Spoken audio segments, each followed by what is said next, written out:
Alicia Christian, Jodie Foster, born on November 19, 1962, is a highly acclaimed American actress and filmmaker, boasting an impressive career and numerous awards. Notably, she has secured 2 Academy Awards, 3 BAFTA Awards, and 3 Golden Globe Awards. Among her many honors are the Cecil B. DeMille Award in 2013 and the Honorary Palme d'Or in 2021. Commencing her professional journey as a child model and later as a teen idol in various Disney films like Napoleon and Samantha, 1972, Freaky Friday, 1976, and Candleshoe, 1977, Foster's early career showcased her versatility. She made notable appearances in Martin Scorsese's comedy drama Alice Doesn't Live Here Anymore, 1974, and the thriller Taxi Driver, 1976. The latter earned her an Academy Award nomination for Best Supporting Actress for her portrayal of a teen prostitute. Her early filmography includes Tom Sawyer, 1973, Bugsy Malone, 1976, The Little Girl Who Lives Down the Lane, 1976, Carney, 1980, and Foxes, 1980. Following her education at Yale University, Foster transitioned into mature leading roles, achieving acclaim for her performances. She won 2 Academy Awards for Best Actress, one for her role as a rape victim in The Accused, 1988, and another for portraying Clarice Starling in The Silence of the Lambs, 1991. Additionally, she received a nomination for Nell, 1994. Foster's diverse filmography spans Summersby, 1993, Maverick, 1994, Contact, 1997, Anna and the King, 1999, Panic Room, 2002, Flight Plan, 2005, Inside Man, 2006, The Brave One, 2007, Nims Island, 2008, Carnage, 2011, Elysium, 2013, The Mauritanian, 2021, and Naiad, 2023. Her role in the HBO anthology series True Detective, Night Country in 2024 showcased her enduring talent. Not confined to acting, Foster made her directorial debut with Little Man Tate, 1991, and directed subsequent films like Home for the Holidays, 1995, The Beaver, 2011, and Money Monster, 2016. In 1992, she founded her production company, Egg Pictures. Notably, Foster received 2 Primetime Emmy nominations for producing The Baby Dance, 1999, and for directing The Orange is the New Black episode Lesbian Request Denied, in 2014. Her directorial ventures also include episodes for Tales from the Dark Side, 1988, House of Cards, 2014, the Black Mirror episode Archangel, 2017, and Tales from the Loop, 2020. Foster's multifaceted contributions have left an indelible mark on the entertainment industry. Early life and education. Alicia Christian Foster was born on November 19, 1962, in Los Angeles, as the youngest child of Evelyn Ella Brandy, née Almond, 1928 to 2019, and Lucius Fisher Foster III, a prosperous businessman. She has German roots, along with some Scots-Irish/Northern Irish heritage. On her father's side, she traces her lineage back to John Alden, who arrived in North America on the Mayflower in 1620.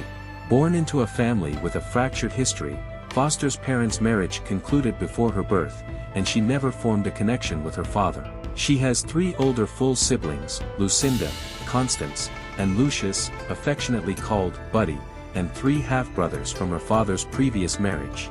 Following her parents' separation, Brandy, her mother, raised the children alongside her female partner in Los Angeles. Brandy initially worked as a publicist for film producer Arthur P. Jacobs before shifting her focus to manage the acting careers of Buddy and Jodie. Despite officially being named Alicia, her siblings began referring to her as Jodie, a moniker that endured. Recognized as a gifted child, Foster demonstrated exceptional abilities, learning to read by the age of 3. Her educational journey took her to the Lycée Français de Los Angeles, a French-language prep school. Fluent in French, Foster utilized her language skills to act in French films and even provided her own voice in French-language versions of most of her English-language films. In 1980, she delivered the valedictorian address for the French division at her graduation. Transitioning to higher education, Foster enrolled at Yale University, where she pursued a major in African American literature. Under the guidance of Henry Louis Gates Jr., she wrote her thesis on Toni Morrison, graduating magna cum laude in 1985. Returning to Yale in 1993, she addressed the graduating class and later received an honorary Doctor of Fine Arts degree in 1997. In recognition of her lifetime achievements, Foster was honored with the Yale Undergraduate Lifetime Achievement Award in 2018. Career. Foster's journey into the entertainment industry commenced at the age of 3 with an unexpected opportunity in a Coppertone television advertisement back in 1965. Originally, only Jodie's older brother Buddy was intended to audition, but fate intervened when Jodie accompanied them to the casting call, catching the attention of casting agents. This initial television appearance paved the way for more advertising gigs, eventually leading to a minor role in the sitcom Mayberry RFD in 1968, where her brother was the star. Over the ensuing years, Foster found herself immersed in advertising and graced the screens of over 50 television shows, together with her brother, becoming the financial backbone of their family during this period. Notable among her television roles were recurring parts in The Courtship of Eddie's Father, 1969 to 1971, and Bob and Carol and Ted and Alice, 1973, as well as starring opposite Christopher Connolly in the short-lived Paper Moon, 1974, a TV adaptation of the popular film Point 20. While building her television career, Foster also made significant strides in the world of film, particularly with Disney Point 20 following her role in the television film Menace on the Mountain, 1970. She marked her feature film debut in Napoleon and Samantha, 1972, portraying a girl who befriends a boy, played by Johnny Whitaker, and his pet lion. Notably, an incident on set, where she was accidentally grabbed by the lion, left her with scars on her back. Her early filmography includes the Raquel Welch vehicle Kansas City Bomber, 1972, the Western One Little Indian, 1973, the Mark Twain adaptation Tom Sawyer, 1973, and Martin Scorsese's Alice Doesn't Live Here Anymore, 1974, where she played a supporting role as a ripple-drinking street kid. Reflecting on her early years in the industry, Foster expressed her love for acting as a child and emphasized the value of her early work for the lessons it provided.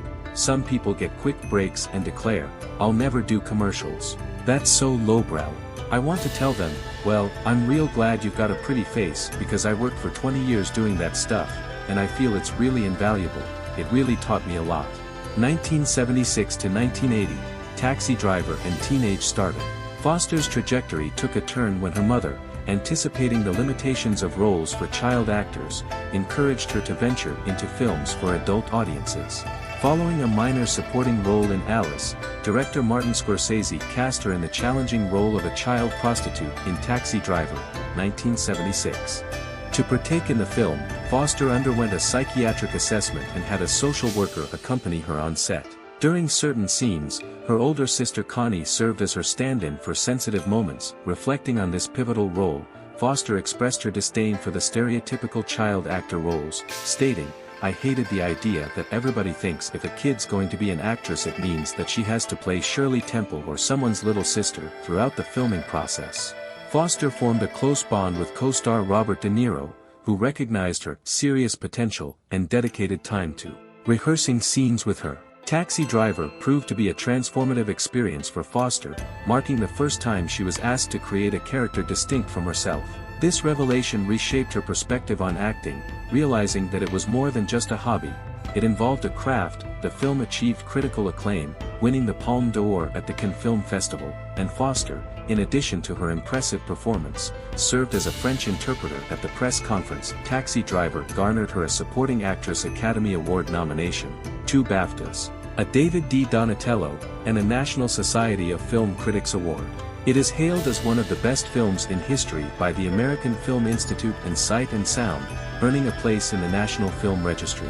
In the same year, Foster starred in another Palme d'Or-nominated film, Bugsy Malone, 1976, a British musical that humorously portrayed Prohibition-era gangsters with an all-children cast. Director Alan Parker was impressed by Foster's intelligent interest in filmmaking, even considering her capable of taking over as director if needed. Her performance received positive reviews, with Roger Ebert noting that, at 13 she was already getting the roles that grown-up actresses complained weren't being written for women anymore.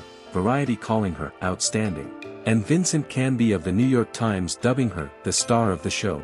Foster's BAFTAs for Taxi Driver and Bugsy Malone were jointly awarded.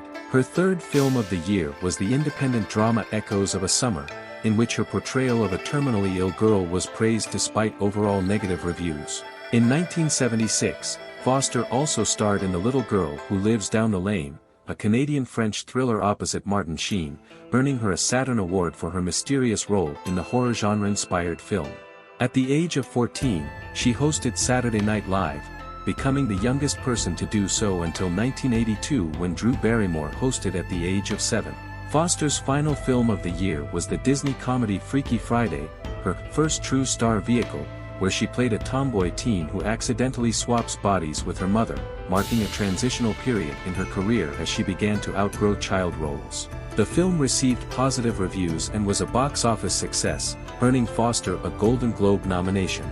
As Foster matured, her mother aimed to showcase her ability to handle adult roles through a partially nude photo shoot arranged by Emilio Lari.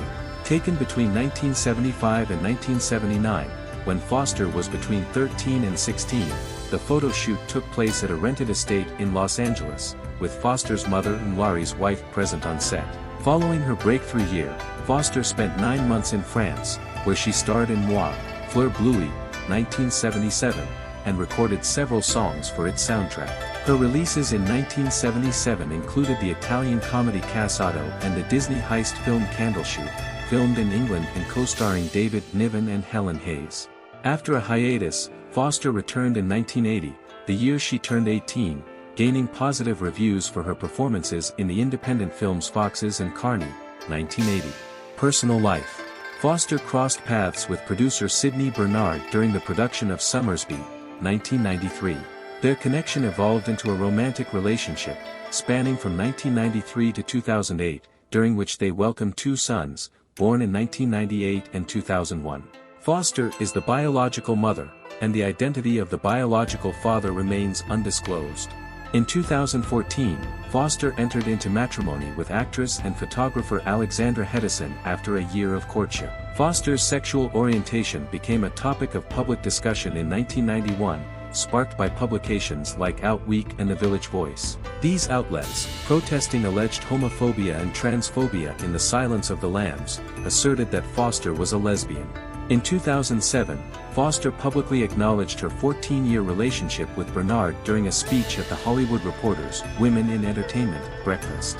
In 2013, she addressed her decision to come out in a speech following the reception of the Cecil B. DeMille Award at the 70th Golden Globe Awards, prompting many news outlets to label her as gay. It's worth noting that in her speech, she did not explicitly use the terms gay or lesbian, as some sources pointed out. Legal matters. On December 19, 1983, Foster found herself detained by U.S. Customs agents at Logan International Airport due to the possession of a single gram of cocaine. This incident led to a misdemeanor charge and a 1-year probationary period. John Hinckley Jr. episode. For more details, refer to the attempted assassination of Ronald Reagan.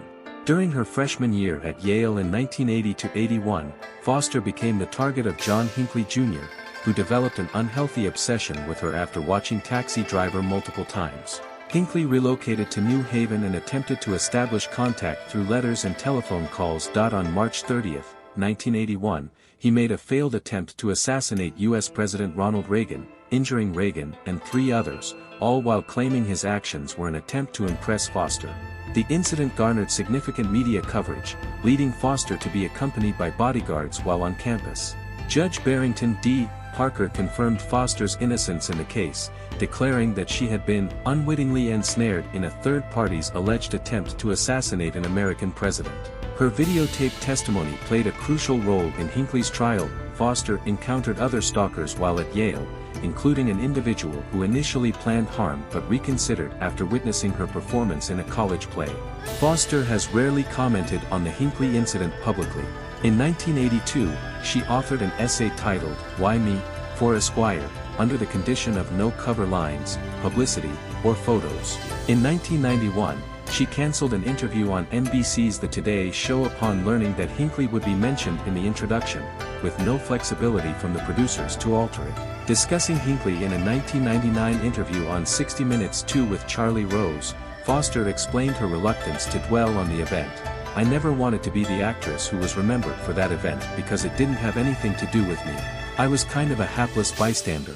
But, what a scarring, strange moment in history for me, to be 17 years old, 18 years old, and to be caught up in a drama like that."